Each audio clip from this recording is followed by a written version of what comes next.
Hi, in this episode I'll be talking to a couple of rogues. The first I met a few years ago on my instructor's course, and the second only last year on a BlueOtwo diving holiday to the Red Sea. Over a beer we chat about how through the British military we've all been so lucky to have been involved in loads of expeditions and projects to increase our diving qualifications and experiences. Do you fancy a beer? Right, so Blakey and Wozzer, welcome to Fancy a Beer podcast. Thanks for coming. Appreciate your time, especially yours, Chris. You know how valuable it is and that. So quite regularly on Instagram I'll ask when I'm doing a podcast that night for people to give me questions to ask whoever I'm talking to. So I've got a couple for you two. So I'm going to start off with you, Chris. Are you a young man with an old face or an old man with a young body? Mate, I've aged absolutely terribly. There's some photos of me doing the rounds the other week from like 2015, 16. I was like, God, I've aged badly. And then even worse is on our professional database at work.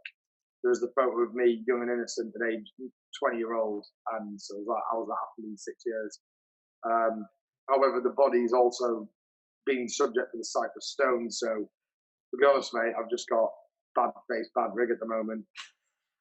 Mate, I think I can add a bit to that. I remember you when you were a little bit of a baby face. I don't know if you remember something that Clive Ward said when we were down in Azzy, and he said, "Who's that SAC in a sergeant's jumper? Is he a cadet?"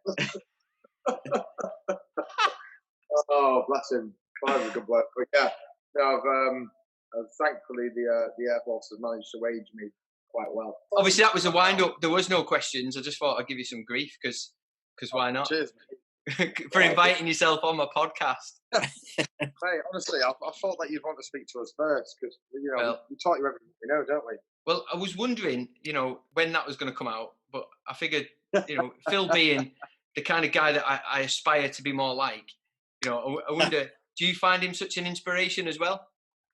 To be fair, we did a lot of diving in the early days. So when I first met Blakey, I was like sports diver under the BSAC scheme, sort of 50 dives in. And then what I needed was an element of somebody to tame the rogue diver. However, I think what we did was merrily lead each other astray. And Blakey's experience of just shenanigatory diving grew as he tried to sort of tame my rogue diver within. I think maybe probably somewhere along the line we just ended up meeting somewhere in the middle. Yeah, so we did a lot of I remember a conversation we had not too long ago where you surpassed and passed your supervisor's exams and all the rest of it, and we're all so chuffed, and we're also looking at each other in bemusement. We're like, how on earth has this happened? And you just said, Wozzer got good. Wozzer got good. Wozzer did get good. Wow, mate. Yeah, wow. I think the other thing there that I'll say about Blakey is he was always somebody who was like, mate, why aren't you a dive leader? Or why haven't you done that? Why have you done this course? Oh, I don't know, I've just not done it. And that was the sort of kick up the backside that I think a lot of people need sometimes to just go and actually get better at diving as opposed to just doing the same sort of stuff. That was it. It was like, why are you doing I was going to do my advanced divers then. And then I bumped into you on that theory, ran up in the fire station. And then a few months later, we're on our OWI course together. Yeah, so, when was that? That was, in fact, it probably was. It was only March, wasn't it? Because it was my birthday in MS. Yeah, I remember. It was March 17, I think it was. Yeah, I think you're right. Right, so do you want to introduce yourselves a little bit? Obviously, don't give too much away because I might have a few spoilers in there to sort of interrogate you with or whatever. Maybe not. I don't know. We'll see. But Phil, go on, give us a bit of a spiel about who you are, what you've done, where have you been? Yeah, okay. So I'm Phil. I'm in the RAF. Been diving around about 20 years. It'll be 20 years in November actually, and I've sort of been fortunate enough to travel many places on holidays, but also with the expeditions that I've been on. Those that I've signed up to and just said, yeah, take me away diving. And then those that I've eventually been sort of forced into organising and running, which as daunting as that sounded, was actually really enjoyable.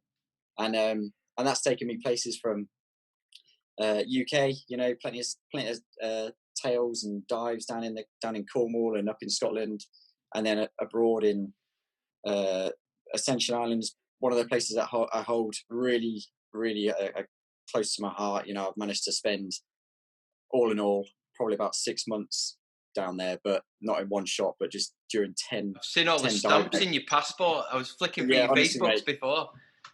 I almost needed another passport just for that place. But yeah, that's a lot of diving down there, a lot of good memories. But then got into the shark tagging side of things, which was really exciting. So I managed to get onto 2 conservation expeds, one out to Costa Rica and one to Mexico, and that's where I met my first big sharks underwater, and that was pretty interesting. And yeah, you know, plenty of other dives along the way, holidays, as you know. Obviously, that's where I've met you, Andy. So that, you know, going away on these sort of trips has been absolutely incredible. So been a bit of a shock to the system the last 6 months, not being able to get in the water for me for personal reasons, for having a little in. But I'm looking forward to hopefully the second half of the year and getting back into it, mate. It's bad when you go on Facebook and all you can see is Wozzer dive at Zenobia again. I know. And again. I know. And again. And again. So thanks for coming on, Wozzer. Thanks for inviting yourself on, Wozzer. Yeah. So for those of you who don't know, Chris Worrell, a young man with an old man's face. Give us a bit of an introduction. So yeah, again, learned through the BSAC scheme. I was 14 when I learned to dive. So that's 12 years ago. Like now. I can't believe you're only 26. That's horrendous. I know. I've not aged well at all. Joined a BSAC club, maybe 15, 16-year-old, and thankfully the people in the club were quite happy to have like somebody fairly young within the club. Begged and borrowed and sort of paper around to buy some dive kit and, you know, a bit of sort of bank of mum and dad's coming into it where possible. But I sort of learned to dive up northeast, so a lot of Farne Islands, a bit of Cape and Ray here and there through the winter, the Lake District, that sort of area. And then had a little break while I went through the training system, joining the Air Force. Got down to Bryce and then met Blakey and the rest of the guys at Bryce, who were all absolutely, you know, it was at that era. It still is now. Really, really strong club. Loads of people want to get involved. Loads of diving. Stony Cove and Endac for the sort of training days, but then away to Ascension Island.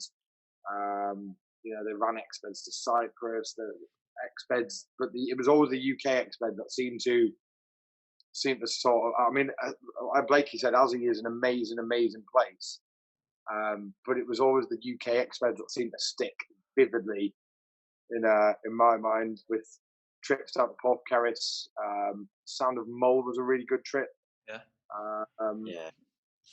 We even did an exped doing 3 inland dive sites in 3 days. I think we achieved more motorway miles than we did minutes underwater, something like that. But a lot of that going on, and then obviously, like I say, met yourself doing the advanced diver theory, did my OWIs, and then not too long after that,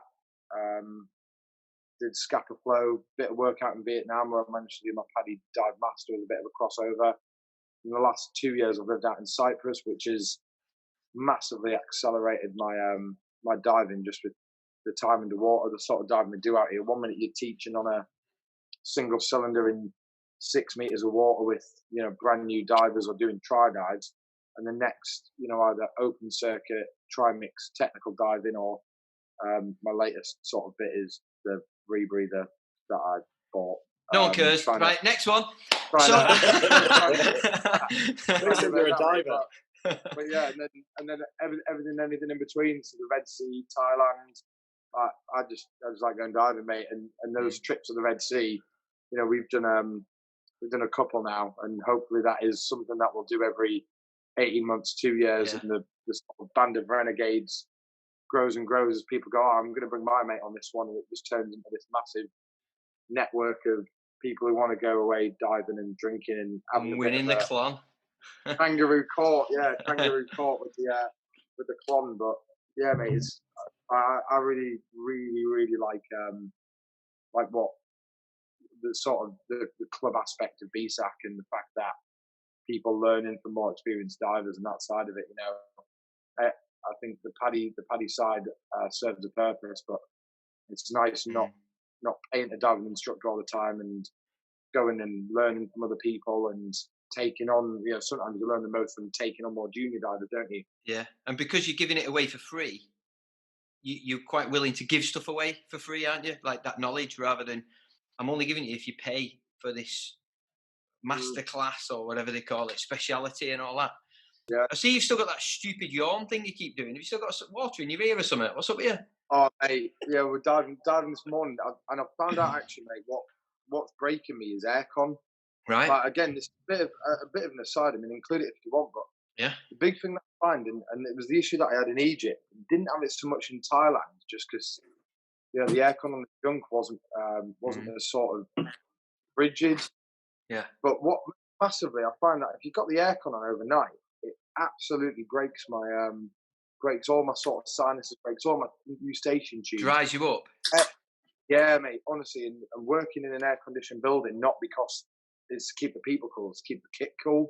Yeah.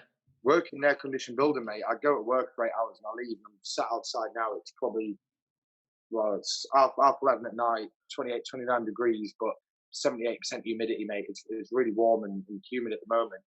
But just that change going between air-conditioned environment and coming back out really does play havoc with me. Losing out on dives because of aircon is starting to I've heard that excuse. I've heard that excuse plenty of times, mate. Especially the early morning dives. It's like, I'm tired. Aircon's terrible. My ears.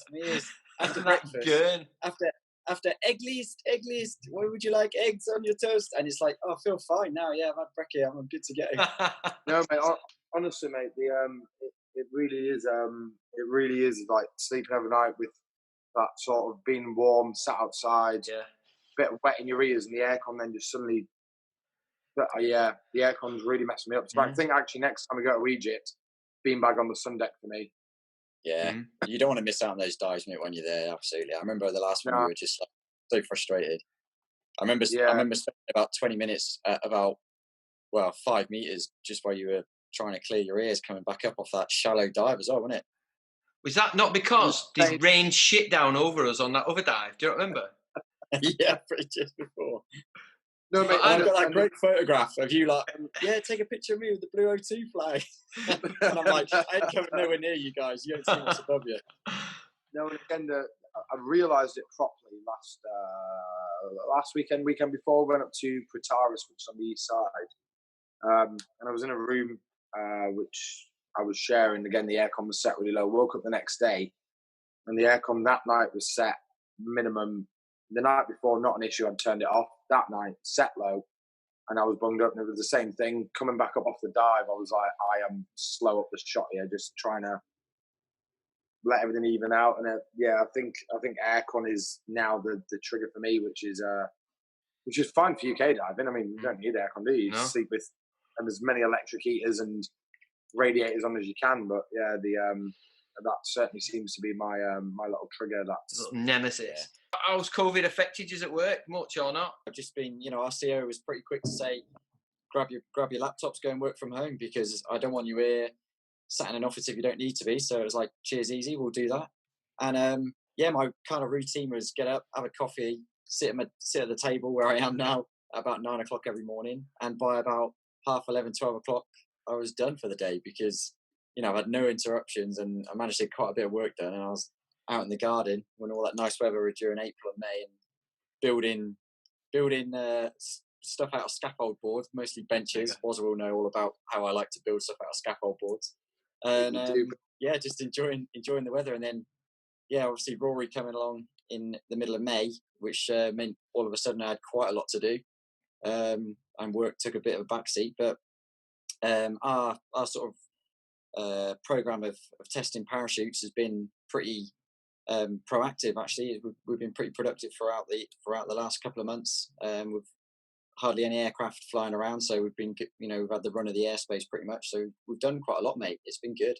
What's it been like for you, mate? You been busy? Or the tasks that we run from Aquateria in Cyprus certainly haven't stopped.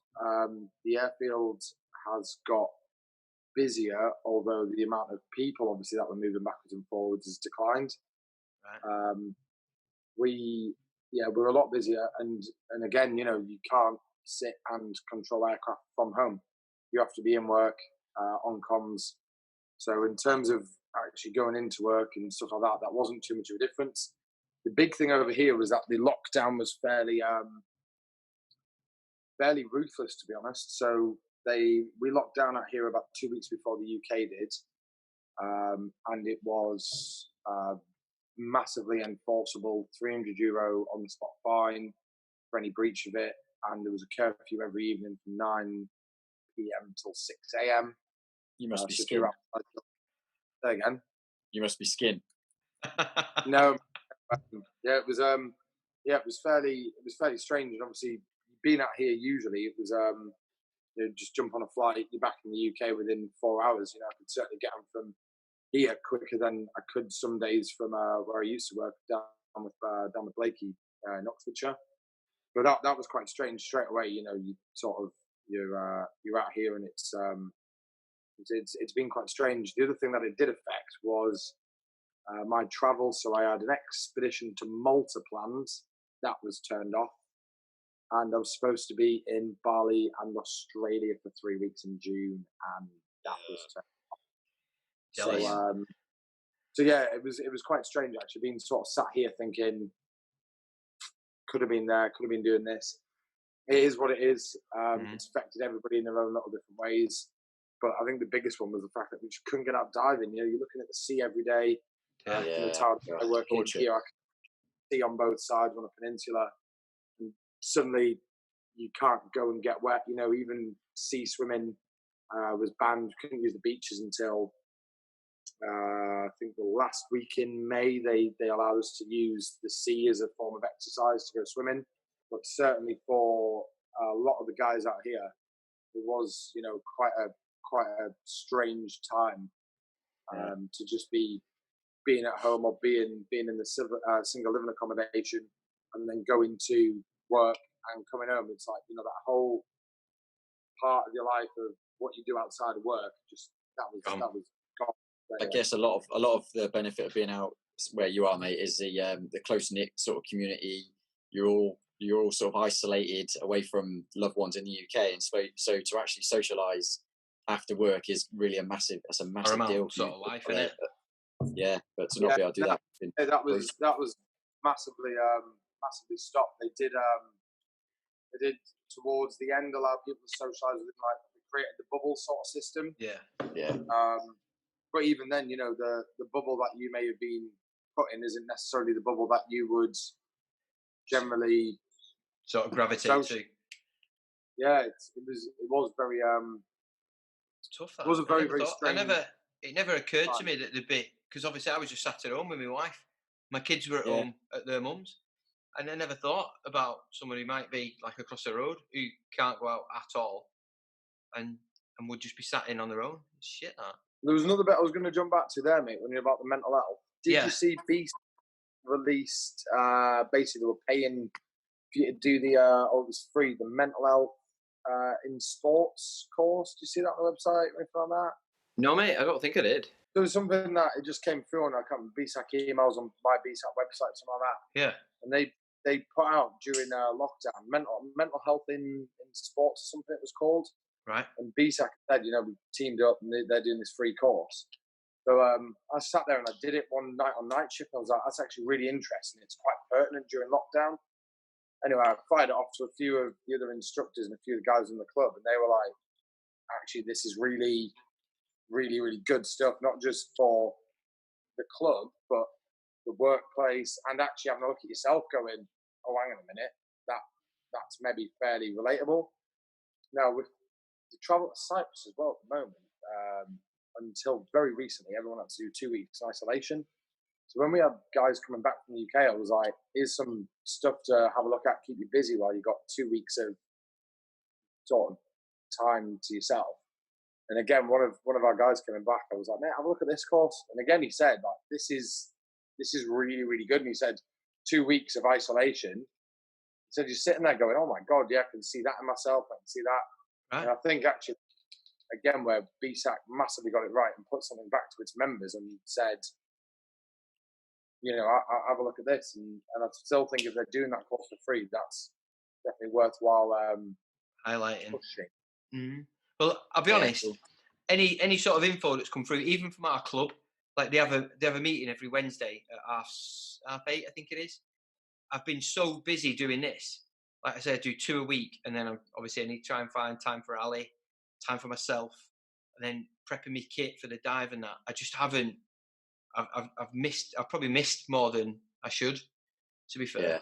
Yeah. See, I know what you mean, mate. It's it must be difficult, and especially with you're obviously just getting into this with like the whole, social media, YouTube and podcasts and stuff like that. But I imagine, mate, there'll be a few shortcuts, and after a while you'll get used to how you edit things and what things to look out for, or I don't really know. I've never really done it, but I've done a bit of video editing before when making a holiday video. But crikey, that takes me weeks, mate, to come up with that.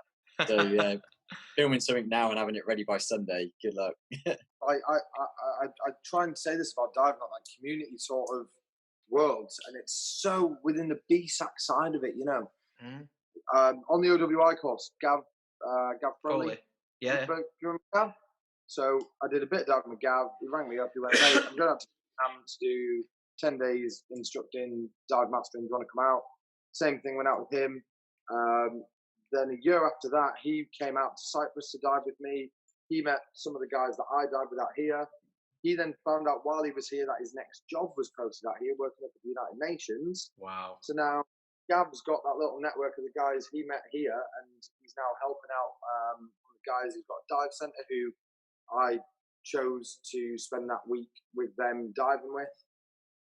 But now he's involved with our club, and that network always grows. And I keep saying, every now and again you do a dive, or you do like the Red Sea, or like a weekend away somewhere where you know full well that in 5-10 years time you'll bump into somebody you might not have seen, whether it be through the job, whether it be on a dive or an exped, and you go, "Oh, but do you remember that weekend, or do you remember that week we did here or there?" And that's the thing, isn't it? It's that always when you stood there looking at somebody going, "I know you, and I can't work out where from," and it just takes somebody to go, "Do you remember we were here, we did this and we did that?" And you go, "Oh my God, yeah." Constantly bumping into these people. No, like I say, you go somewhere like the dive show, and you've kind of your chances of meeting someone you've met in diving before have slightly heightened now because you're at the dive show. Absolutely. But that's quite cool because it's it's not necessarily people who you've dived with, like your mates or people from your club or wherever it might have been. Like I've bumped into like dive guides who be on holiday to the Maldives or Thailand or something, and it's like you maybe have known that dive with them a handful of times and they've guided you through. They're probably not going to remember who you are because they see thousands of people through the year. But you see someone, you're like, bloody hell, we called him Dready Steve because he was just a cool dude called Steve with dreadlocks.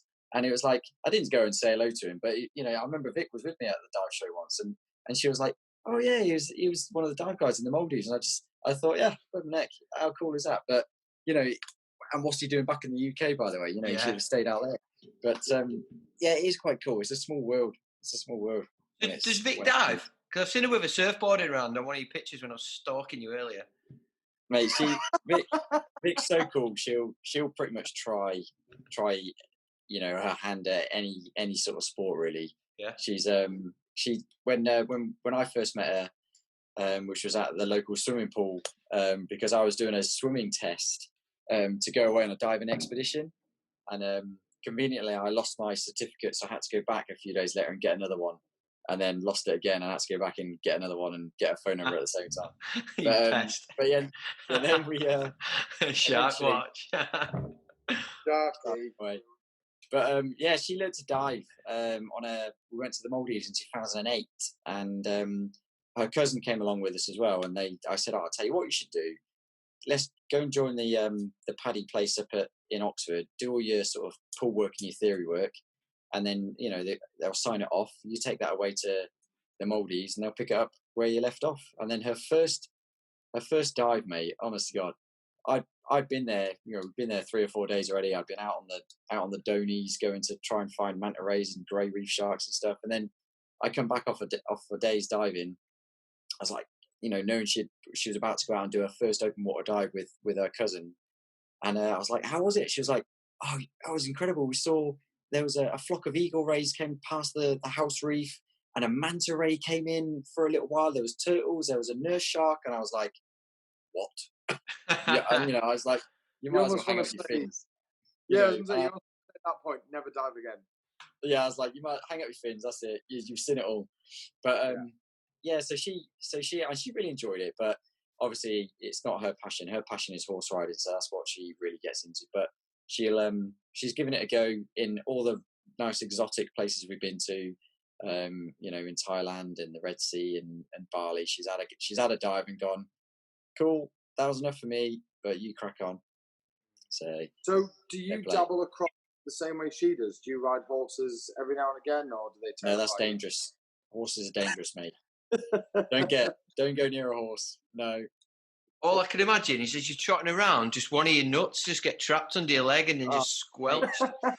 Oh, the things that could happen. Oh my lord. No, you just don't want to. You don't want to mess about with horses, do you? They're bigger than me anyway, aren't they? Yeah, and they stink. Mate, Shetland pony's bigger than you. Shetland ponies are massive, aren't they? They're not like them big Jippo ones. No, they're the tiny little wee P Diddies, aren't they?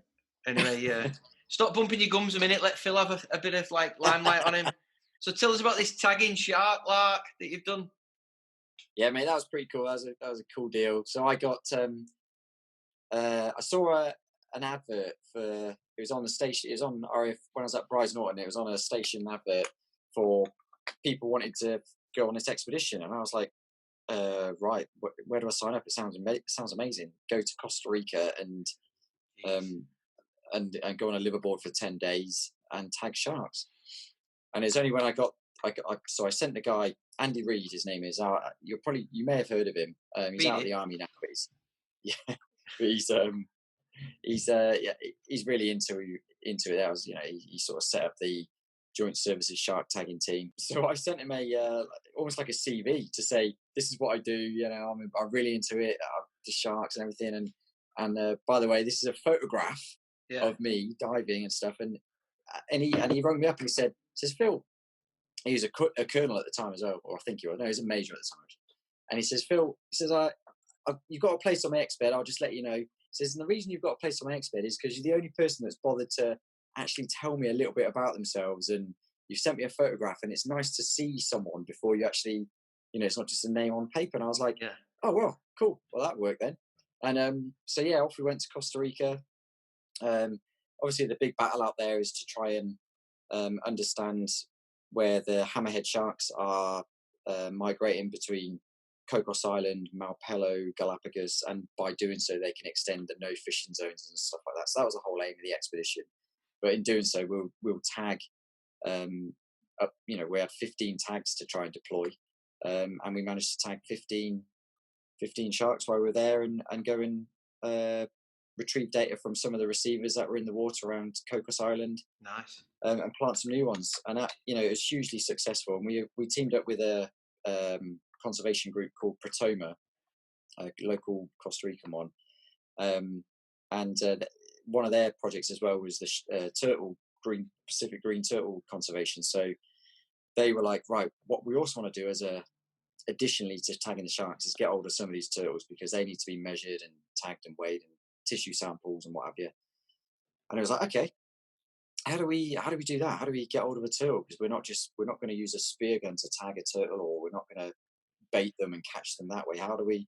And he was like, right, you get underwater, and when you're swimming around, and the turtles were like, they'll bank, but they'll keep a look at you. So as they're swimming around, they'll be looking at you. But if you can get close enough and just to grab the shell, he says, once you've got the shell, you're in business. He says they'll kick off, but your buddy has to be right with you. And he's like, okay, cool, we'll give this a bash. And I remember, this is a record, bust every rule in diving, but I got the turtle, and managed to. I got down, and we were like 30 meters. Me and my buddy Jenny, who was she was about 4'5", something like that, ridiculous tiny girl, and it was like, right, Jen, seen it.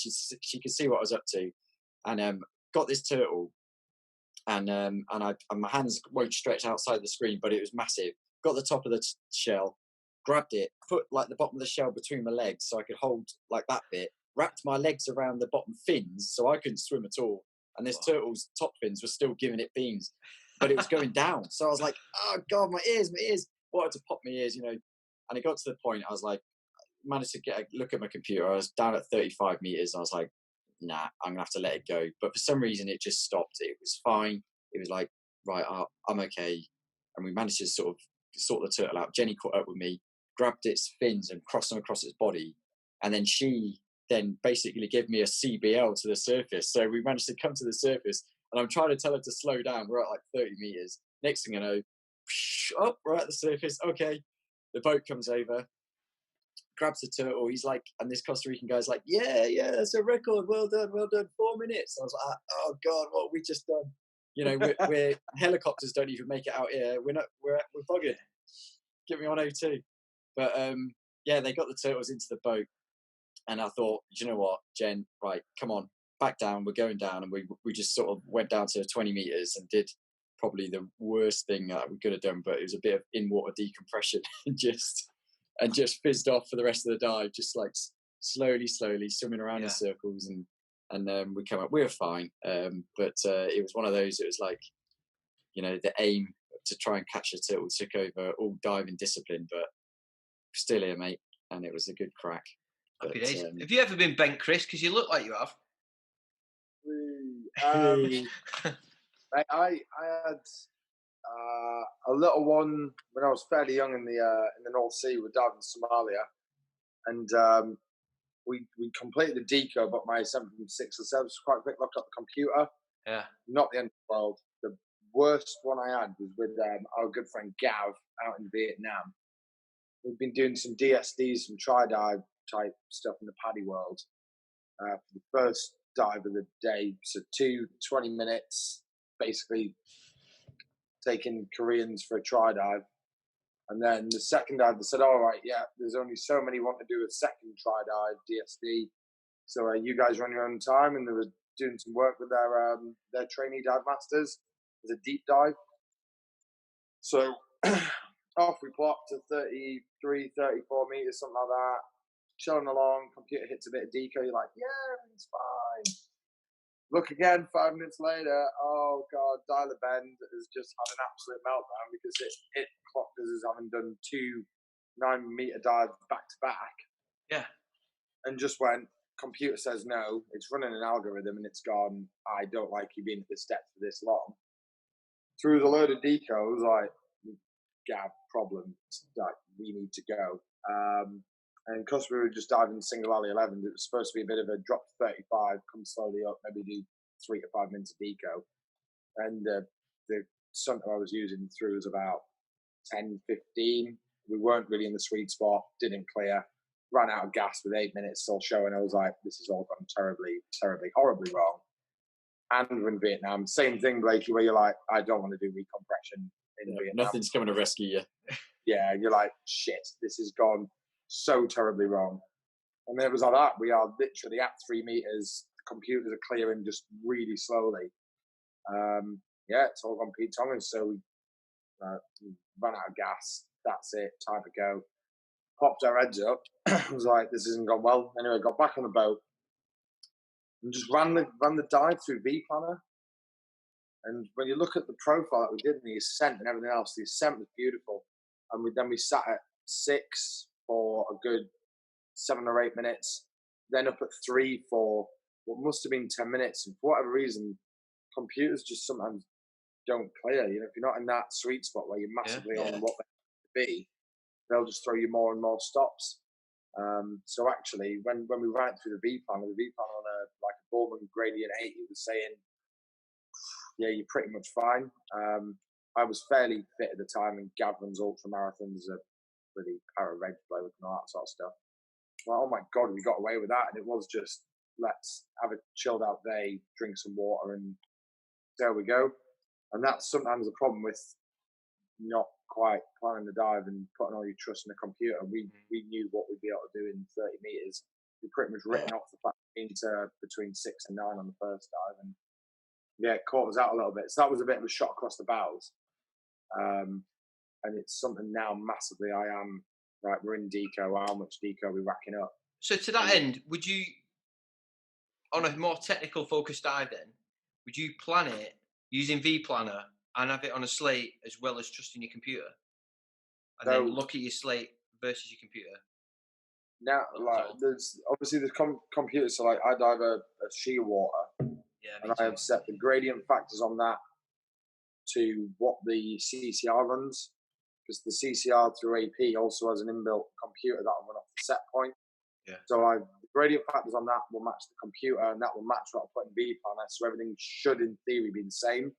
The difference will be is that potentially the computer, if you're on the CCR runs slightly different, that might add on a minute or two. But I use exactly the same gradient factors. I think I use something like 50, 80, 85. So you come out the water 85% saturated, so that 15% is my safety margin. Use exactly the same on twin set, use exactly the same on open, single cylinder, use the same sort of stuff all the time. It's when you get into these, everyone's got a different computer. We've seen it before, haven't we, Blake? You sound them all, 8 of us fizzing on the shot line, everyone's got different computers. Some people have got 3 minutes deco, some have got 13. We've all done the same dive on the same mix. And you just sat there waiting for everybody's computer to clear, all sort of laughing and joking at the fact that the supervisor on the surface is going to have an absolute meltdown at us all because we're all overtime, under the gas that we should have had. But the thought process is, well, we're clear as a team. And you actually took a brilliant picture of about 8 of us buzzing around the shot line in the green waters of, was it the schooner? I think it was the schooner, yeah, the so-called shipwreck, but actually turned out to be one of our favourites, isn't it? Yeah, the coal wreck, like it was absolutely mega. And mate, yeah, there's a great picture of the whole sort of exped, if you like, on the first wave, buzzing around the shot line. Blakey's, as always, got his GoPro in everyone's face, and all just there, just clearing deco, and it's stuff like that. That was probably the best bit about the trip, is when we were in the Red Sea last year. He's forever you've got to be careful, haven't you? Because he's always got it out. Because you just in like one of the briefings and just look round and it's just there. And you're like, oh. I always have it out, mate. And the camera. Are you allowed to plug Blakey's YouTube channel on your podcast? Mate, you can plug whatever you want on here. Go for it. Honestly, for any of your listeners who just want to laugh at a bunch of idiots going all over the world and doing diving, then Blakey's YouTube channel is definitely. I mean, obviously, being featured in some of the videos is obviously mega, but mate, just every now and again you have a bad day, and I'm like, do you know what? I am going to watch the video of us in the Red Sea, us in the Sound and Mole. Award-winning videos, some of them, weren't they?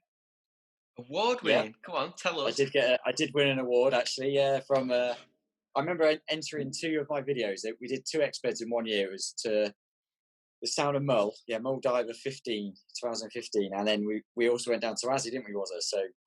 So I said, right, okay. Well, someone said about this RAF Sabacca Association video award, and if you win, you might win something, nothing much, but you get a nice plaque and a trophy. So I thought, okay, well, I'll just enter it. I'm making the videos anyway for going on YouTube because I like stuff to stay on YouTube. It's nice that you can share it. It's always there. You can have a watch whenever you, like as I said, whenever you're sort of a little bit bored or you just need a bit of a cheer up or whatever. And so I made one for Aussie, one for Scotland, and the Scotland one won it. Don't know why it won it instead of the Aussie one. I think it's probably just showed a little bit more hardcore diving, and I had a fly pass by 2 Hercules. That was probably why. And but it's cool, wasn't it? It's just nice, yeah. And I got a plaque came through and a trophy and stuff. And I actually won a strobe, a camera strobe, a Fiji film camera strobe, which I still use now. It's quite cool. Nice one. Yeah, mate. I tell you what, that photography gear is flipping expensive. It's horrific how much money I've spent on stuff. Yeah, I bet you can go crazy with it, mate. I'd love to have a real decent setup, but I think for I think you just have to remember, for me anyway, the sort of photography that I'm going to be doing is taking my GoPro and shoving it in people's faces. So, a new GoPro maybe. I'm still on a Hero 3. So perhaps I'll get a new GoPro. Look what I got for my birthday, boys. A little What's Hero that, 8. Yeah. An 8. Crikey. Yeah. Mate, that's what I need. I need a GoPro. So the Booksheet GoPro I found at the bottom of the I remember you saying. Couldn't trace the owner. That's finally given up the ghost. So I don't know if that was just because it had been there. It was always a bit sort of dodgy. But my issue is always I take along a GoPro and then never take it on a dive, or I'm having such a good time. You know, when we saw that Forget to pull it hammerhead, out. saw the hammerhead in Egypt, let this massive hammerhead shark go past us. I was Yeah. like, shit, I've got a camera. And I was like, no one's going to believe us. That's the problem now is it's not on GoPro. It didn't happen. And we wind guys up out here with that. It's like, oh, saw a turtle. Where's your evidence? Oh, Where's my your buddy. proof?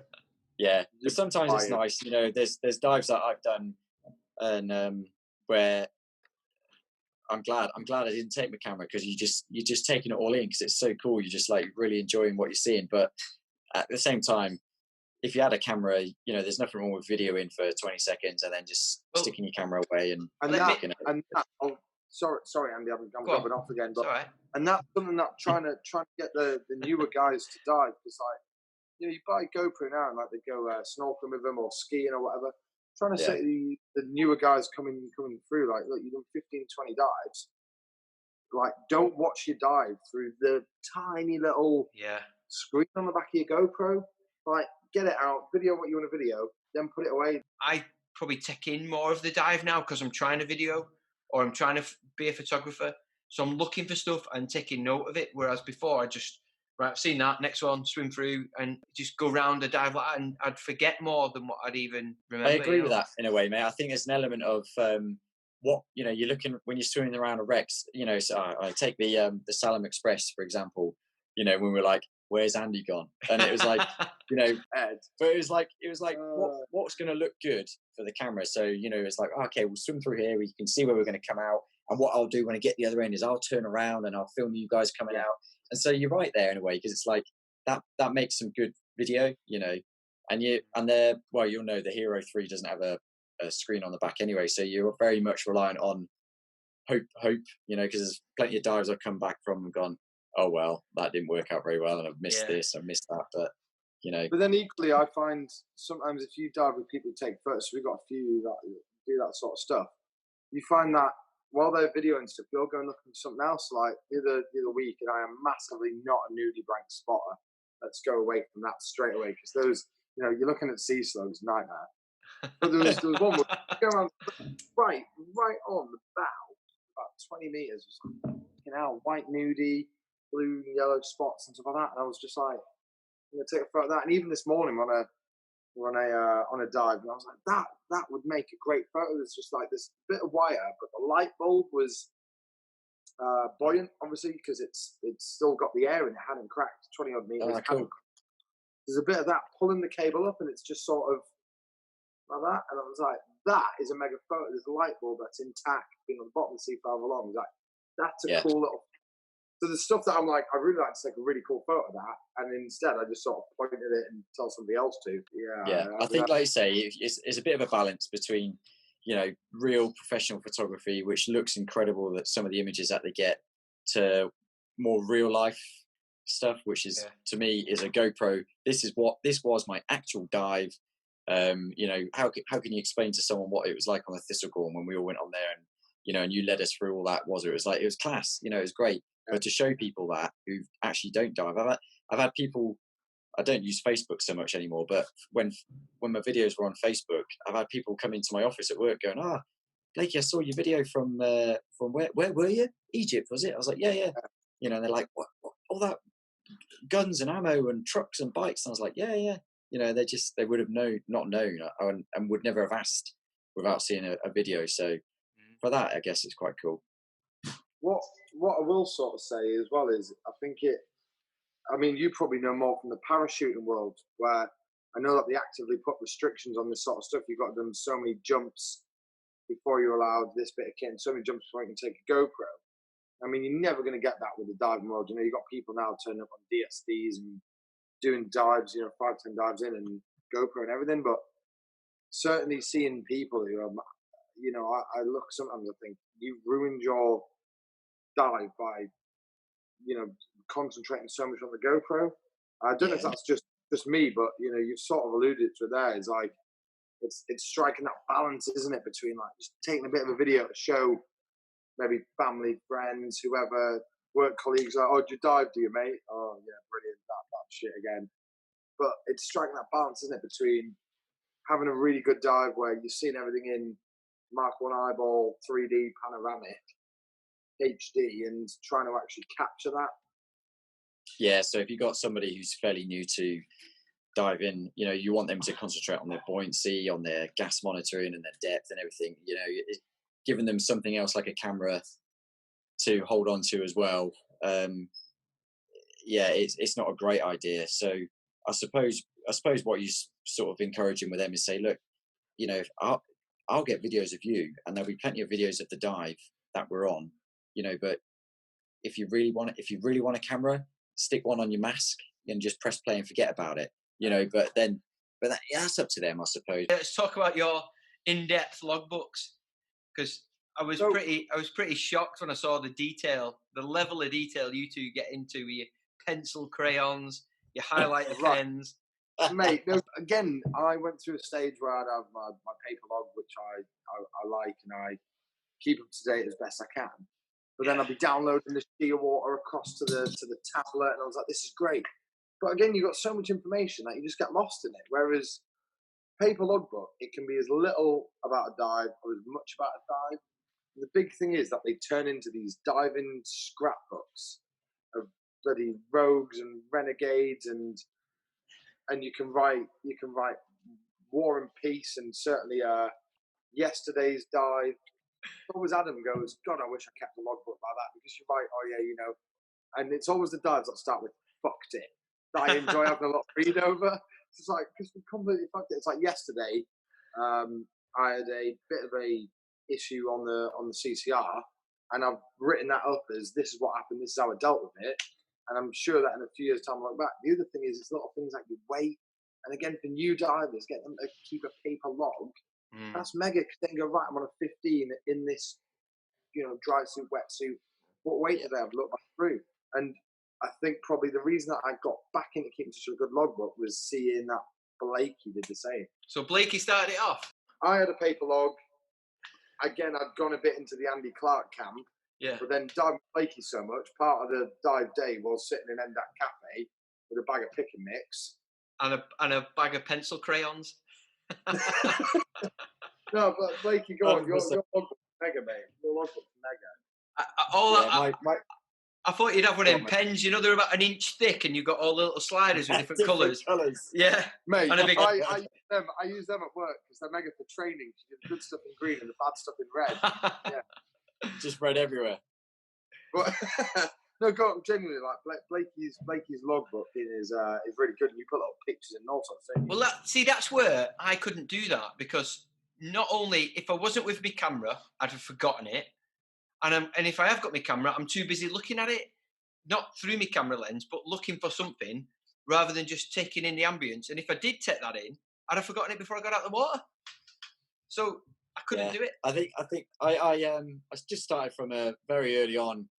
I got like a hardback diary, basically. You know, it was just no dates, no time or anything. It was just lined pages. And I thought, right, I like my diving. I'm gonna do this. And so from the very first dive, I started putting in red pen would be, you know, dive 1, depth, time, Mac, you know, all this sort of stuff, and then I'd fill it in.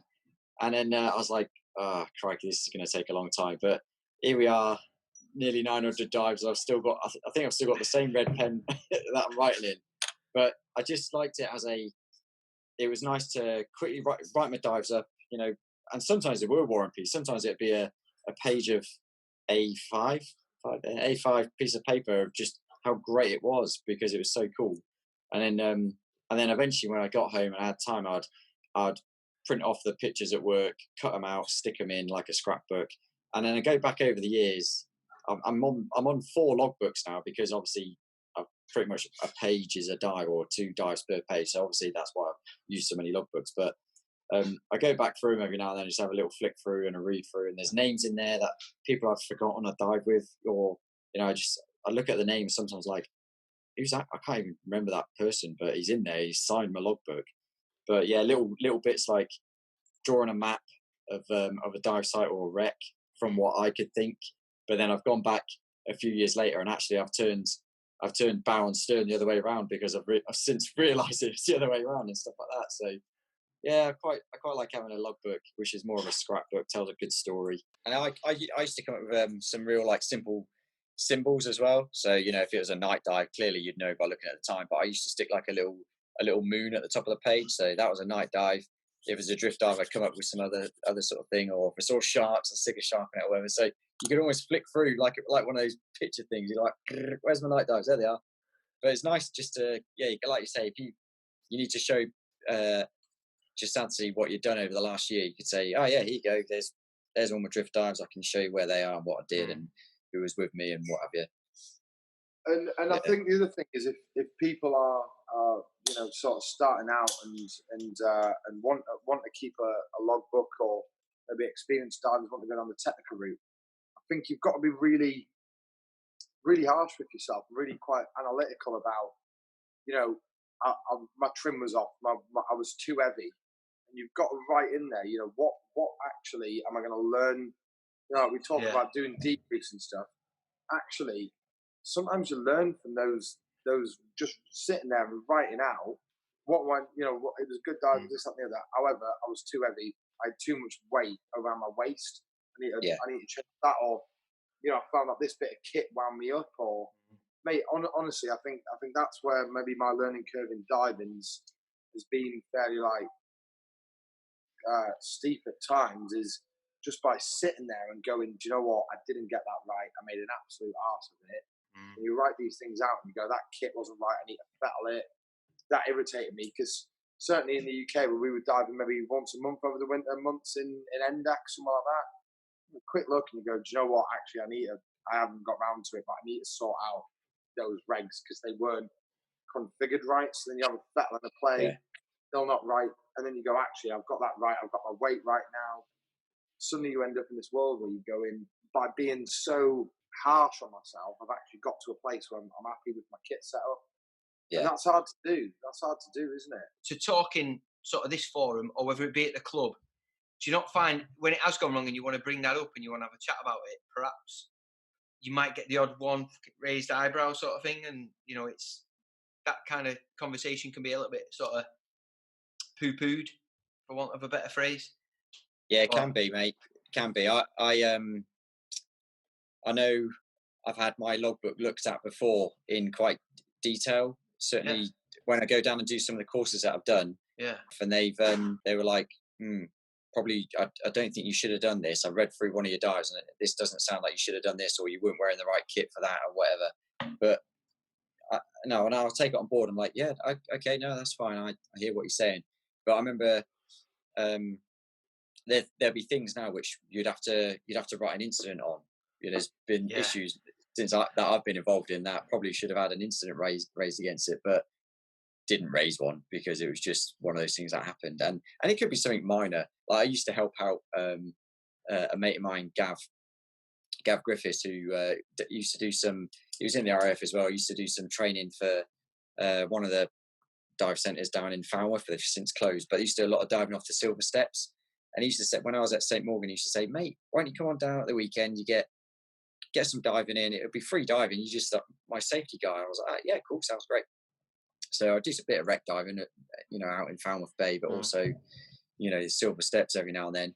And we did a dive down there, and I was diving a twin tens manifolded at the time, and I got the first dive at 6 meters, and obviously come up after half an hour with their students, and I was like, right, I'm not lugging these all the way up there just to come back down and do a second dive.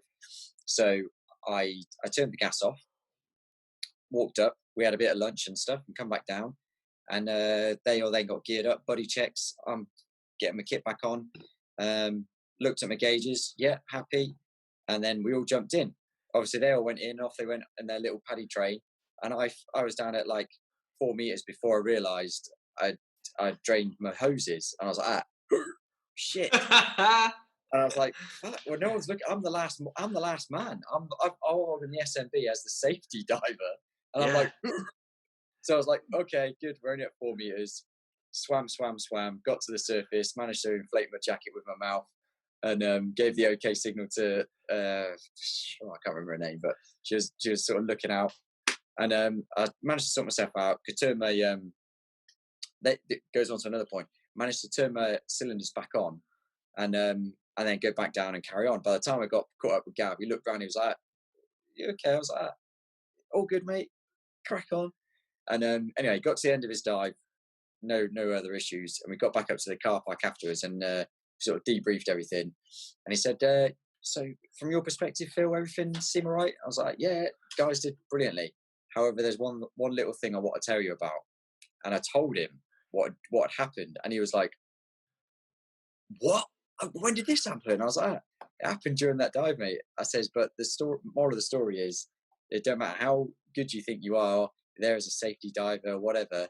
I forgot a golden rule there in doing a body check with somebody before I went back in, and also realised, there I was diving a twin tens, couldn't do my shutdown drills, couldn't reach my taps, So that was one of those where, and I was, and that was going back quite a few years now. I dived that setup for a couple of years probably, but never had any formal training. So, where I'm at now to where I was at back then, it's obviously gone on leaps and bounds. But to have all that written up in my dive log, because there's no reason to hide away from that. No. You learn from mistakes, kind of thing. So, but like I say, if you can get ridiculed for that, absolutely. But a lot of people learn from that day, and not just me. So I don't mind other people knowing about that and learning from it, really. Well, when I talked to Gareth Lock the other week, and I tried to read his book, it was flipping hard. I was telling Chris about it because there's big words in it, and I'm just some simpleton from Wigan, Anna. So if there's more than 2 syllables, I'm goosed. But like that hindsight bias, you can look at that logbook and go, "Ooh, you shouldn't. I wouldn't have done that." But that's probably a dive like you've done, multiple dives on twin tens, hundreds, or many tens of times, and would have turned on, or maybe just done that, and you'd forgot, and you've got in, and someone else is like to judge you because you forgot. I think it's a little bit wrong, really, isn't it, to be judged like that? But mate, honestly, it's hard because I think, and certainly it's one that I quite like to brief. When we get maybe 3, 4, 5 days into an expedition, is as a hazard complacency, and this is certainly even before I'd read Gareth Lock's book. I remember being out in Malta, and it was the people that we're out with. We sort of took it in turns through the dive brief, even though there was a live SADS. It was like, mate, your turn to run the day. This is where we want to be. Your lead type thing. We came to hazards. I was like, we got this. We got the wreck stuff. It was like complacency, massive, because you get to a point, I think, where you get into that. Everything's on, like you say, kit on, jumping the oggin. Gav did it with me a couple of weeks ago. He won't mind saying on this. He jumped in, and actually Connor Packham did exactly the same thing about a year before. Borrowed my twin set, we're in on the Zen, and I think it was exactly the same route. Been in the engine room, come out, what's your gas? Where do we continue the dive from here? Gav's like, burning through gas, we need to go up. And Connor did exactly the same the year before. Now, I've rigged my twin slightly differently, so the gauge is on the reg that you're breathing, so you can see what's in there. Both of them, a year apart, manifold closed as they did the dive. So they think that they're burning through gas. Well, they've done the whole dive in a single 10. Yeah. And that's sometimes, you spot it if the gauge is on the reg that's in your mouth because you're going, I'm burning through gas, we need to leave. The other side of it is that if it's on the other side of the twin, sometimes you go, we're all right, I've got 190 bar, I'm not breathing anything.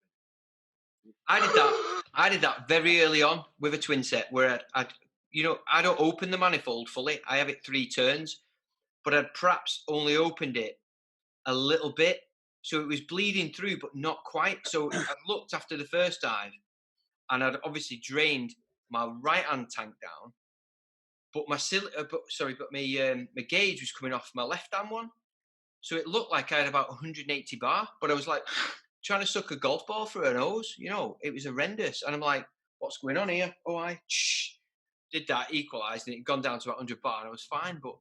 And that's certainly where I think Gareth Lock's book comes in, is I don't know how relevant, because I've read it by the time I'd done, twin set ADP on the BSAC side. I'd done my trimix through TDI. I've done a lot of that sort of stuff, and you can see how it happens. Suddenly you're into this world where a lot can go wrong. And they always say, like, in terms of the using deco gases, it's always wrong gas, wrong depth. Yeah. Always wrong gas, wrong depth. And and you can see that. But then equally within the single cylinder world, when you've not got that redundancy, I think maybe my monitoring's more on point when I'm on a single 12. Going, if this goes wrong, I need a buddy's hockey. That's when suddenly I think I'm back on my gas monitoring, because on twin set you're like, well, I can sit here and do this all day, and you've got a nice deco stage. Yeah. Or On some kind of like holiday where we're diving 4 dives a day, or an expedition where you might be doing 2 or 3 dives a day, that repetitiveness, normalization of deviance, that's what I'm talking about, mate. And that's the thing is, and it's really hard to try and get into people on a single cylinder as a junior sort of diver coming up through, sports diver, ocean divers, sports divers. Most of them have done their sort of, they'll do the old self-reliance checks, if you like. Yeah. But then on a twin set, you're sort of saying, actually, before we start this buddy check of how I'm going to give you gas, now you're going to rescue me, you need to know that it's all working first. Yeah. Because I think if you don't, your buddy isn't going to pick that up on a buddy check, because guaranteed, if you've got 4 or 5 twin set divers on a boat, they'll all have something slightly different about each twin set. Yeah. That won't be picked up in a buddy check. You know, and that was certainly something I think we dived so regularly in the UK, Blakey, that we got to that point, didn't we, where it was almost like, well, we know each other's rigs, we know how we dive, we know how we do this, that, and the other. It was almost like lip service at times, wasn't it? Yeah, I think you. I don't think that was complacency, though, mate. I think you understand what you needed to look out for and when. Like we both knew how each other's kit went together because we were so familiar with it. You knew how and where the hoses went and stuff, and I knew how your setup was, and it was like, yeah, cool, that's there still, yeah, happy with that. We're good to go. And I think a lot with any sort of repetition, familiarity and all that sort of stuff. So there's nothing wrong with that, I don't think. But it's when you see it on the boat, and we've probably all seen it, where you're running the dive slate and you're watching, or sometimes you're given the bar brief and you're like, I've not dived with you before, and you're not even paying attention. You know, you're there fiddling around, sticking your camera in a pocket or something, and it's like 2 minutes of your time could save your life and my life. Do you know what I mean? But you see these people, they're like, oh yeah, carry on, I can hear you. And it's like, just give me your attention for a couple of minutes, but hey ho. And I think that's something really hard to, again, it goes back to that cameras, it goes back to everything. I think certainly the more you become that, and we preach it all the way through training, don't we, that role model diver, you don't really know what it means for, like, when you're doing the training, you don't think yourself as a role model diver, do you? No. It's when somebody will go, oh, what about this? And it's really hard sometimes to explain to people that, look, like, the buddy check that we've just done is very different because we're diving quite technically, I've a self-sufficient way, aren't we? Almost like that. You almost cover, this is how you're going to lift me, this is how I'm donating, this is how you're going to get me out of your kit. It's still the same basis as a buddy check. You've maybe not got the same detail. And it's really hard sometimes to be that person on the dive boat as a dive manager and pick somebody up and say, hang on a minute, just stop there. Right, you need to secure this because that octopus won't deploy because it's trapped in by your gauge. And they're probably thinking, oh, I don't understand, or I've made a mistake. It's like, no. All you ever do in diving, I think, is try and help people.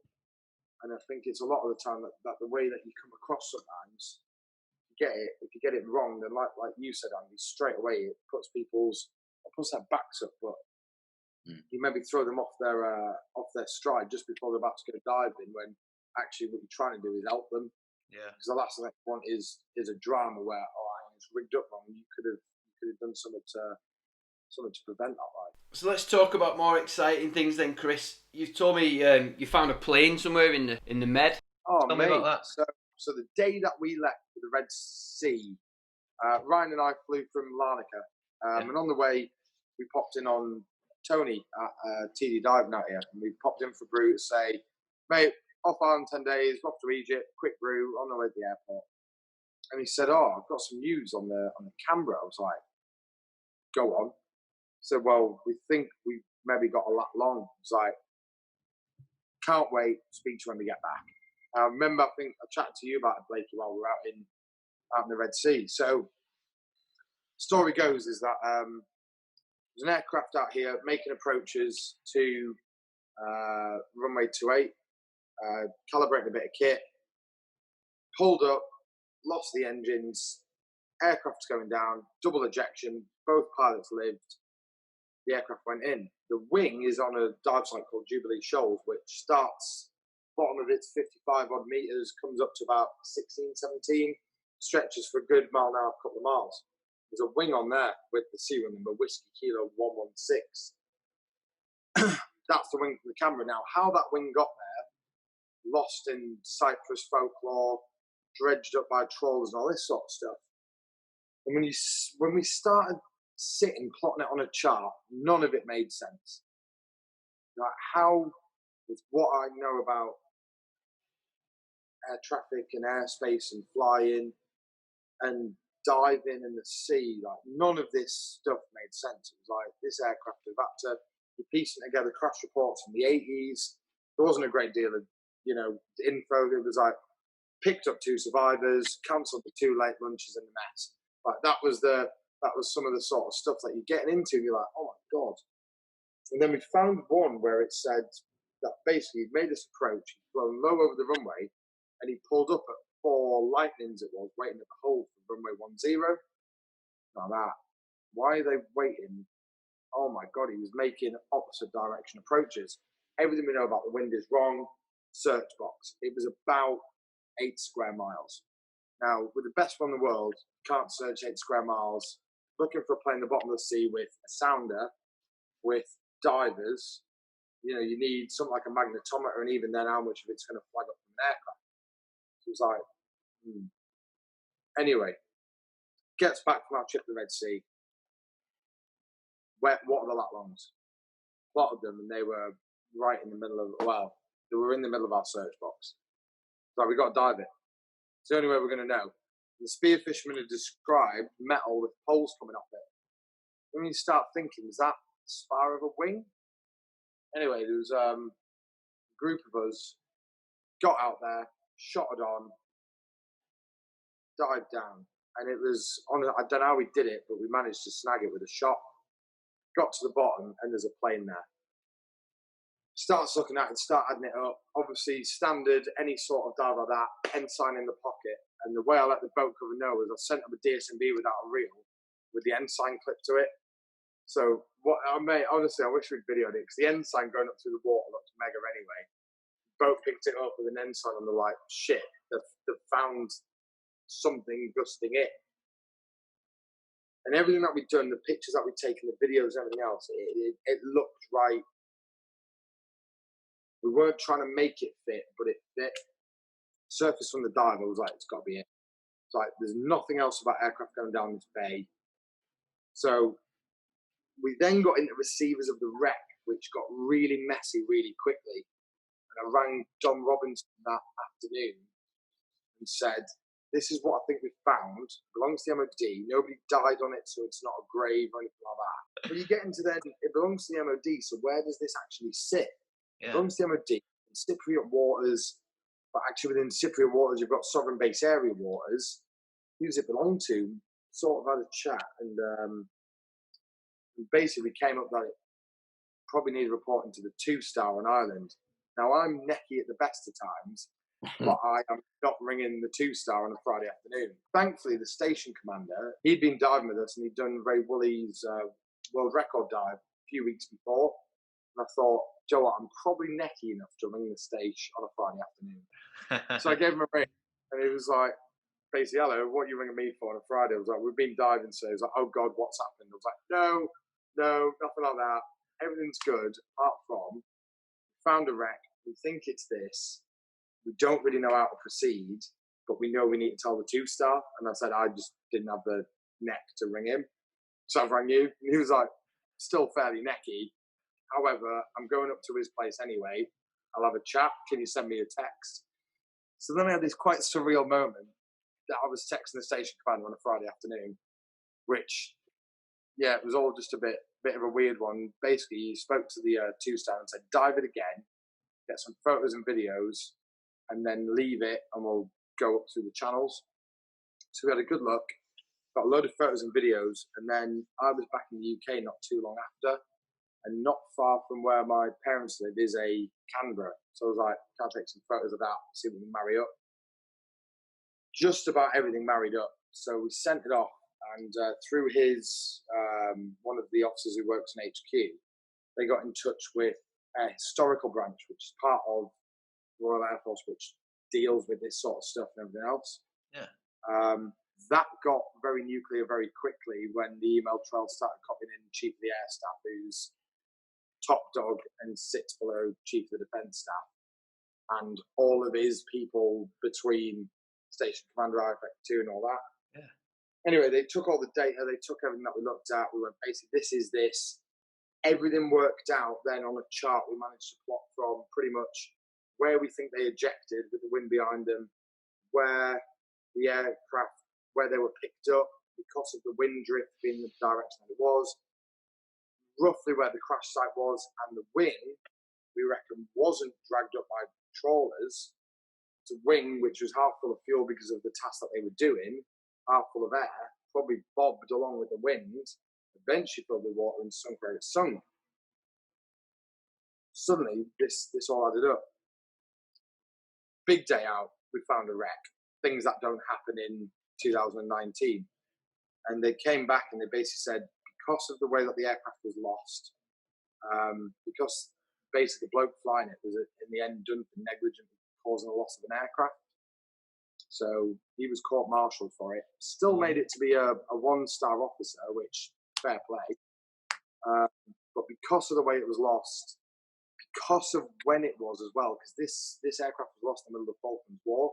So if you go back through the records of aircraft losses, it's like Argentinian aircraft shot it down, this, that, and the other. Stanley aircraft lost because it was grossly mishandled in Cyprus, shot down by an Argentinian super on tard and all this. You're like, Yeah. They basically said, look, we'd quite like you not to go out and publicise this too widely. You can You're use safe on my podcast then, because no one listens to this shit. No, but what they did say is they said actually it is a good opportunity to put out the Protection of Military Remains Act. So because of the age of it, that aircraft now isn't being lifted from the seabed, it isn't being salvaged, it's being left. Nobody died on it, so it's not a grave, it's certainly not a war grave, it's not a final resting place, but it is protected because it's of historical importance. Yeah. And because the waters that are within it, although they're Cypriot, they're sovereign base and British, that's the angle that we went down, was basically, look, you find something that you think maybe of, and like, you know, military remains, military importance, then there is a channel to do. And actually they were really, really good. And the guys down at Historical were massively interested, and they were saying, but with the data we've got, is it sunk here? And it was like, actually, I think the data we're all working off was wrong, and we pieced it together. And mate, it was really, really good, especially having read, is it Rod, mate, you might have to edit this, Rod McDonald, is it, who does the books about Scapa and a few other bits? Yeah. Reading his books, mate, he was going out in the North Sea in the 90s when Trimix was just coming into commercial diving, recreational, technical as we know it. They were going out and they were finding wrecks in the North Sea and piecing stuff together the same way. And that was really, really cool to be able to go out there and go, we think it's this, why do you think it's this? Well, actually, because when we plot it out on the chart, this is how it happened. The wing's there, we know the wing's there. The markings have all faded off this, but this wheel looks exactly like the wheel on the aircraft that it should be off. Yeah. The wings that we've got are inboard and they've snapped off from the engines. Right, where are the engines? And there's still bits left to do. We need to go and try and find the engines off it. Because again, they're the heavy bit. When they've hit the water, they've probably disappeared and gone straight to the decks. Everything else is bobbed around for them. Man, that was a really cool project. And I know I've waffled and stuff. No, it's interesting that. Yeah. Yeah, it's cool. Wasn't playing. But mate, it was actually really, really cool to be part of a team of 5 divers in total to get on this. What was just, we had a search box. Probably didn't think we were going to find anything. Spear fishermen go, we think we found something. Dive it, piece it together, and actually go, well, that is the wreck of Whiskey Kilo 116 at Canberra from 100 Squadron, who were based just down the road from where I grew up, in their current role as operating Hawk aircraft. So that was really, really quite nice. It was a good project, certainly for the 3 RAF guys on the team, and even the 2 Army guys on the team. They sort of understand that the RAF have planes and stuff, noisy sky tanks and things like that. But nobody finds wrecks anymore, really, did they? I mean, it's rare, isn't it? Because Jack Cousteau took all them away, didn't he? He ticked them all. Mate, exactly, and that's certainly something that I'm sure it's Rod McDonald. Right. But he's written a trilogy of books. And the first one's mega because it starts off as it's about learning to dive as a BSAC diver. You know, it's absolutely mega. He's on about being taken on his first dive, and even though he was learning to dive back in I think it was the 80s, he was making the same mistakes that I was making in the late 2000s. Last Blakey week. was probably early 2000s. Yeah. Do you know what I mean? And Yeah. we're all doing the same stuff, and like I say, he was the front end of Trimix, Open Circuit, and then again realised that actually Trimix is bloody expensive. You know, the helium's expensive. Actually, getting into rebreather is the way forward if you're going to do loads of that diving. Yeah. And that is a really interesting sort of trilogy of books when he gets into then how he got really involved with Scaffold Flow and a few other projects on the way. But certainly reading that book at the time and then going up and doing what we did, I was like, this is still going on. This is still BSAC diving, going diving as a club where actually some of the more advanced divers in the club are going off doing some mental stuff that you can't really explain to an ocean dive how significant it is. And don't just find a wreck every. When I had Mark Powell on the other week, I was talking to him because he was on about some wreck in Sri Lanka he's been looking at. Is that Mark Powell as in? Yeah. The Mark Powell. Yeah, because there was an airbase up at Trincomalee or something like that, wasn't it? Where they, I know they had a naval base off the east coast, and also they had RAF Negumbo or wherever it was at the time. Air stations that were in Sri Lanka. Weren't you on the first mall trip where you went looking for Sunderland flying boats and Catalinas and that sort of stuff? Yeah, the Sunderland. We found the Sunderland. That was already well marked. And it was only at 23 meters, so we actually had quite a few dives on that, but we didn't understand exactly which aircraft it was. So, but by the end of that trip, we managed to identify which mark of Sunderland it was by the guns that were on board that were fitted to it, because they were double barreled, and there were certain marks of Sunderland which didn't have double barreled guns. And I don't know a great deal about which aircraft it turned out to be, but it was quite. But equally, it was quite cool just being able to go down there as a team of guys with, tape measures, measuring wingtip to wingtip or pylon to pylon, and seeing what was what, or whereabouts the guns were, which direction they were facing in. And we all went down with a slate each, and at the end of each evening we'd come up and we'd put it onto this massive white sheet and draw where we think everything was. So they'd have repetitive dives on the same bit of the wreck, but certain people would have a different perspective of where they thought things were. And over time we managed to build up the piece like that's the wings, that's the fuselage, it's not that, it's probably this bit, and it turned into the Sunderland airplane. The Catalina that was up there was pretty undivable because the trawler net had broken one of the wings over the top and then just spread it out over too far. So that was there was nothing there to really recognise that. So what made you dive on that? Had someone just given you a mark to go and look at, and then you found it, or was it a known place and you just went in to discover what it was? Yeah, one of the ladies who ran the Loch Eileen Dive Centre, she was quite into her sort of historical stuff, archaeological bits and pieces, and because RAF Oban was a Coast Guard, RAF Coastal Command station at the time, operating Sunderlands for the search and rescue kind of stuff, and hunting submarines and stuff. And they were crashing quite a lot. That it turned out that airplanes used to crash quite a lot going into those sort of rough seas, but a lot of them used to get recovered.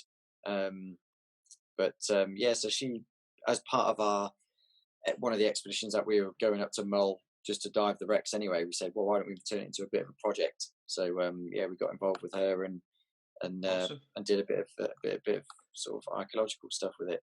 Well, as I was saying, when I had Mark Powell on the other week, he was talking about this. It's called the HMS Hermes, which is out in Sri Lanka. And he was talking about he's going back doing all this sort of, just what you said, like the sort of geographical and research stuff on it to try and find out exactly what it was, where it was, and why it is, and all the rest of it.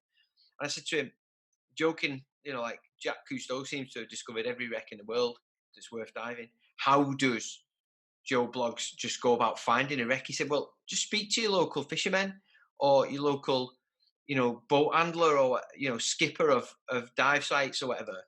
And he'll have marks on, that the fishermen are giving him that they don't know what it is. Yeah. Chances are you might drop down and land on a pile of rocks, but you might also drop on a wreck that nobody even knew was there. It's just, just a blip on sonar and nobody knew what it was. And then you discover it. So that would be the sort of next frontier for me is we've got a guy who we use over in Anglesey all the time, but he's not working at the minute. It's to try and get into him and just, see what he knows that is out there to worth going having a look at, perhaps. Yeah, and certainly around the UK waters, I think that is more often the case, mate. Is fishermen who've lost equipment, they've lost nets or they've lost whatever, and they've gone, crikey, there must be something down there, and then Mate Boy will go out with some sort of location, finding, echo sound or whatever, and and then they'll report it. Word gets out, and next thing you know, you've got either a decent fishing site because it's a wreck and it's attracting lots of fish, or the diving community get hold of it and they want to go down and see what it is and use it as a wreck. And I certainly think that's one of the allures to UK diving, is that for however many hundreds of years we were either smashed up on rum or fighting wars. So there's metal all over the place. There's wrecks and there's all sorts to go and look at. Whereas I think part of with Cyprus, because a lot of it is tourist based, and they've got the Zenobia, which is massive wreck, brilliant wreck to dive on. But it's like, well, we don't need to go out and look for the wrecks and keep people interested because you've got this one here. Mm-hmm. And I think certainly for me, I'm like, I want something else. I want to go and have a look, and that's certainly why some of the diving we do sometimes is to, jump in and have a look and see if we can find something a bit different, which is certainly why we did the dive that we did today, was to dive a wreck that we hadn't dived before. And although it's maybe not as big or as well dived as some of the others, then that is what it is. But something new, innit? Yeah, another picture to draw in your logbook.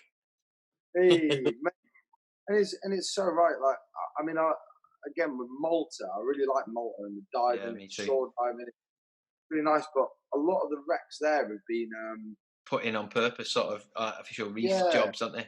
Like that Farood, the Omel Farood's a gleaming dive. It's a bit of a swim out, but it's just there, isn't it? Sat upright, perfect, and probably isn't going to. It doesn't have a story, does it? It doesn't have a story behind it. So, and well, you like, and I will say that wreck does, because it was part. Was it a Libyan tanker or something like that? It was alongside in Valletta, wasn't it? And there was an explosion that killed. It was 7 or 8 people, something like that. So that's the story behind it. And then it was sat there for years and they didn't know what to do, so they sunk it. The best dive I did over there was on the we did Hellespont, which was a HMS Hellespont, I think it was, probably pronounced that wrong. That was sunk during the war, and we did the Bristol bow fight the same day. And the photos that we took taking an RF ensign down onto that bow fighter that went down, the expert that we did was pretty much the same time as the Battle of Britain, sort of remembrance went on. Yeah. That photo went fairly viral within the certainly the service diving community, and again around parts of the RAF, which was really really good to see that people like what we're doing, and hopefully it encourages people to do a lot more of that sort of diving. Whereas, like I say, most of Malta is again aimed at tourism. Well, when we were talking about trying to find wrecks, and quite often like nets and that will get snagged. I've seen you've been doing some ghost netting. So that is the same site as what the wing's on. Jubilee Shoals, it's called. It runs. So Episcopi Bay, which is west of where I work at Akatiri. Yeah. There's a shoal there that runs about a mile and a half, 2 miles long. And the eastern pinnacle is certainly the most beautiful part to dive of it. Nice big cave, loads of life. Generally get turtles on there, there's seagrass on the top. The guys had a dolphin there last year, which is absolutely mega. One of the BFBS presenters who works out here on the Forces radio, she was in the water with a dolphin. She was like, "This is amazing. Like, dolphins in Cyprus doesn't happen too often." But the hazard that's been brewed for years, and even back to when the club here won a BSAC trophy back in the early 2000s for the survey work that they did. Even back then, the hazard was fishing nets. You'd like to think by now that these fishermen know that they're going to snag their nets on this massive pinnacle, which is very well charted and is very well known. Still do it. So we decided to, and it's a big thing in the UK, from what I understand. Goes fishing, goes it's removal. massive. So it took a bit of planning, and one of our now advanced divers used that as his advanced diver sort of 2-day dive project weekend. So it was to take a group of divers to do a weekend's project of removing ghost fishing and ghost netting, and that was really, really, really good. That again, everybody bought into it. Everyone was happy going down with a pair of garden shears, some big Zambilis, and lifting bags and all that sort of stuff. And yeah, we lifted, mate, hundreds of kilos of this net away from the area that we like to dive in. So, and again, it's massive in the UK. You know, guys that I've dived with out of the northeast were doing it. I know Tony Felstead, who Blakey knows, he was doing a fair bit of it as well, wasn't he, down the south? Yeah, I recall that. Yeah, I think it's certainly something that is a bit of a problem, especially on these big wrecks, like where they are tourist attractions. Where I dive, all we ever tend to see is a lot of lobster pots, you know, that have kind of been washed into little snurgles and stuff like that. And I kind of think, well, maybe would it be nice to have one in my garden? Can I be arsed dragging it up, you know, fighting against, because they weigh a flipping ton. If you try to move a lobster pot. So yeah, they are pretty heavy. They're quite difficult to try. I have removed one actually, and H Coach will be able to tell you about this, because one of them, it's a bit naughty really, because I know they're people's livelihoods, but this one did look like it was attached to any ropes or anything. So I thought, this is a lobster pot which has got something inside it, and I don't think it's going to get pulled to the surface. So I'm going to let out whatever's in it. And when I looked in, it looked like a conger eel had got inside there, and I was like, bloody hell! So I managed to cut open the end of the lobster net and sort of just basically bash this conger eel out. And it was obviously happy to get out, but a little bit pissed off that it had been in there at the start. and H is behind me, and this thing just shot off at 100 miles an hour straight between his legs out the other end. And that was down at Port Keris. That was down in Cornwall. Awesome. But yeah, those things they get around, don't they? Those bloody lobster pots and stuff. But it annoys me when your fishermen don't intend for them to get broken off the line, and they want to make sure they bring them up to the surface. That's their livelihood. But when you do just see them kicking about, and you know they've been down there for a long time, but a bit of a shame really. Well, thanks for coming, fellas. I appreciate your time. And thanks for the invite, mate. It was good. Thank Wozzer, mate, for inviting us all on. It's been amazing. Mate, thanks very much for having us. No worries. Like I say, I've started as a wind-up. Hopefully you can sit and edit some. Well, like I said, thanks for coming. Let's get to bed and see you soon. Yeah, cheers, guys. Lots of love. Later, boys. So that brings to an end episode 23 with my mates Blakey and Wozzer. Links to all the things we discussed are in the podcast notes. My guest on episode 24 is James Glancy. He talks about his work with the military and on the TV, most notably on Shark Week. You've been listening to Are You a Scuba Diver? Fancy a Brew podcast with me, Andy the Northern Diver. You can find more scuba related content on my YouTube channel. The link is in the podcast notes. If you've enjoyed this episode, please consider subscribing and leaving us a 5-star review. If there's someone or something you'd like us to discuss, let us know via our Facebook page. Thanks for listening. See you on the next one.